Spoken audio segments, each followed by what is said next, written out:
Hello and welcome to GuyLogicGaming. My name is Temko and this is the Betrayal at Calth, the Horus Heresy Warhammer 40k. And if that isn't a mouthful, I don't know what is, but generally speaking, 40k games are a mouthful. So the Horus Heresy Betrayal at Calth is a turn-based tactics title, and if that doesn't ring a bell, it's also mostly based around VR. Now what I'll be looking at is the PC desktop version, not the VR version, so keep that in mind. If you're looking at the VR version, do check out some other review that covers that specifically. I'll be looking at the PC desktop version.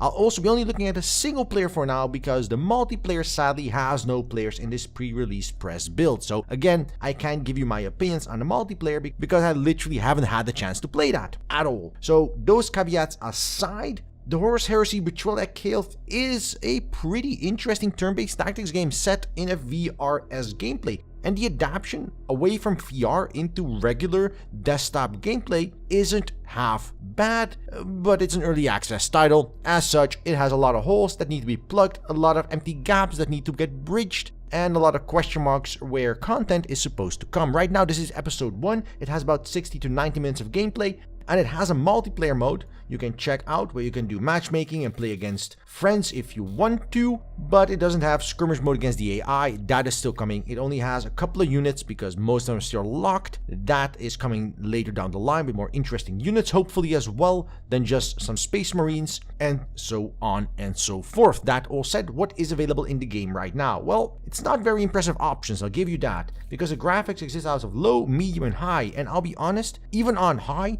this game looks like ass. Not a pretty game. It's very utilitarian, it's very flat, it doesn't have a lot of detail. Even on models you'd expect to have a lot of detail, and there's not a lot going on screen, so honestly I expect more, at least on the desktop version. I of course have no idea how heavy this game is for its VR counterparts. That's again, gameplay options exist out of clear save data. Well, isn't that a wonderful set of gameplay options? No colorblind mode here for you, no siree.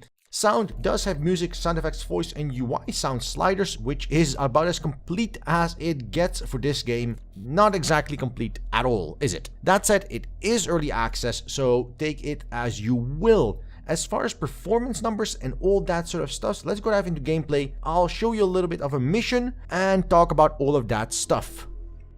So let's talk about those visuals first. As you can see, when the game loads in and it has everything on screen, there is not a lot to praise here. Visually, the game is definitely Warhammer 40k, and there is no disputing that the characters look like the characters they should, and the setting has the same atmosphere and feel of a Warhammer 40k. In fact, it even fits with the overall board game art style and all that sort of thing, as best I could tell from internet screenshots. I've never actually played the board game, so keep in mind my impressions here are purely from what I've seen in terms of gameplay and visuals of the game, not any relation to the board game it's based on. Having said that, even just moving the camera, you can run through objects, and yes, I get it, it's a turn-based tactics game, so you want to get that fine-tuned camera control, but running through objects with your camera just looks unfinished. I'm not sure that's a deliberate design decision or, well, laziness on the developer's part, but right now it doesn't look great, and same applies for graphical fidelity overall. Everything from shadows to post-processing effects to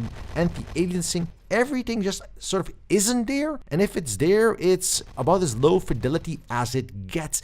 It's not a pretty to look at game at all, and this is at high graphics. This is on a 1080 Ti. I can't get higher than this, even if I tried. So that is a definite mark against the title on its desktop version. Again, not looking at VR, I have no idea how heavy this is for VR, but for the desktop version, this sort of leaves me wanting in terms of the graphical fidelity.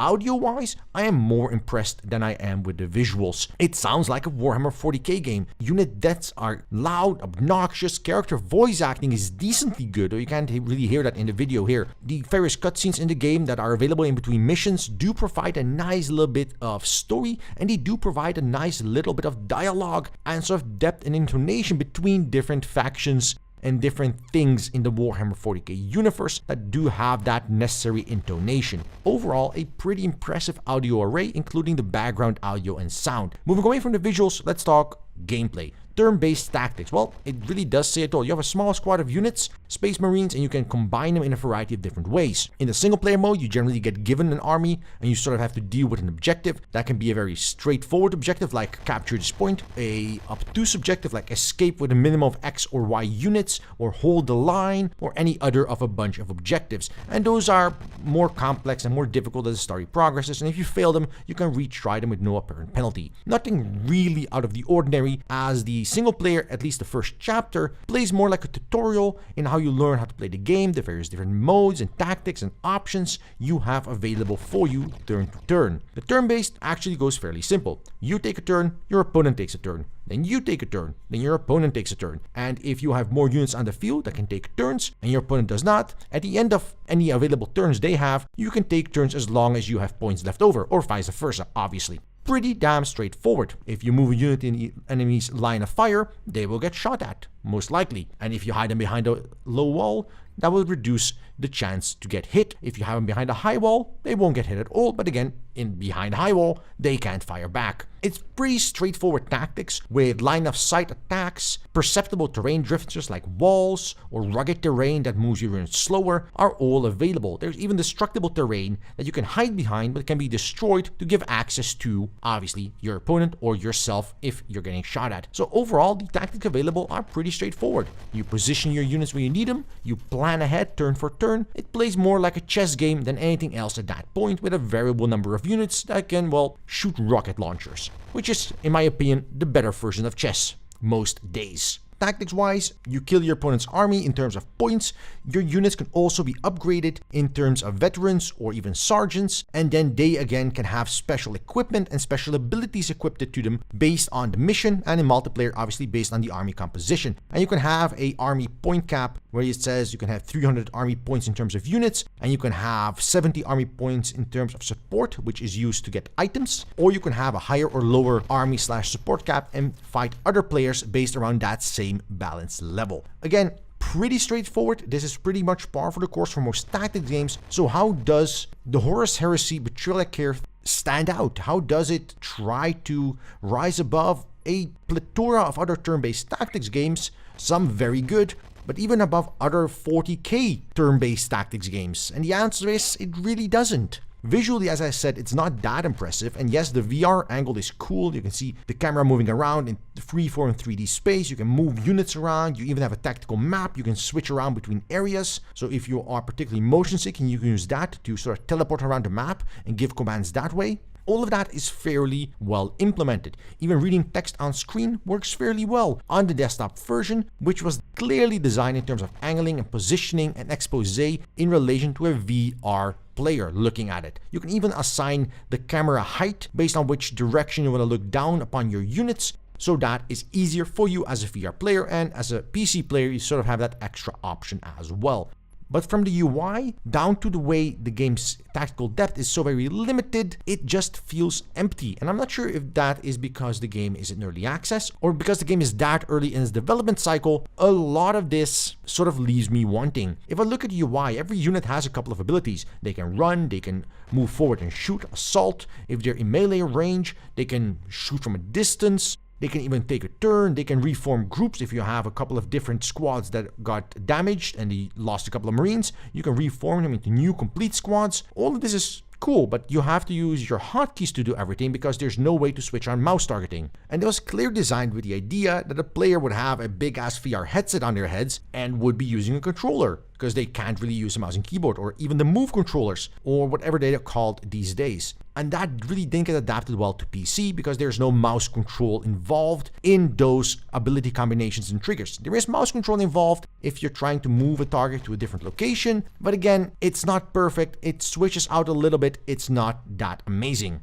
All that come together though, it's not a bad game, especially not as an early access entry. It runs smooth. I have not encountered any bugs. but it also doesn't impress me that well. So if you are a Warhammer 40k fan, this might be an interesting game for you. If you're a turn-based tactics player, well, they're still tasty. Lethal Tactics, which in my opinion is a better tactics game right now than Horus Heresy is in its current iteration. Who knows what early access will bring, and that is what early access is for. But right now I'm very hesitant to recommend this title unless you are a die-hard 40k fan. And even then, the visual fidelity really isn't what I would call exceptional, even on VR, which is not that saturated a market. And if you are planning to get this game on VR, I strongly suggest you double check with another reviewer, but this looks like an interesting time sink, which to my limited knowledge, there's not a lot of. So there is that.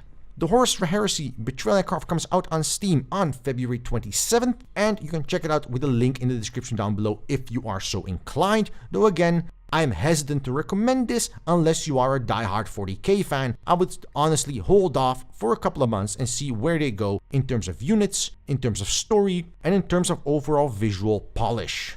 So thank you for watching. If you like this video, press that like button down below. If you didn't like this video, there's a dislike button for exactly that purpose. And leave a comment. Tell me what you think about Horus Heresy and what you think about its visual fidelity. Tell me down in the comments below. And if you want to see more content like this on the channel, just press that subscribe button down below and I will deliver. So until then, I wish you a good day, and until next time, right here on GuyLogicGaming.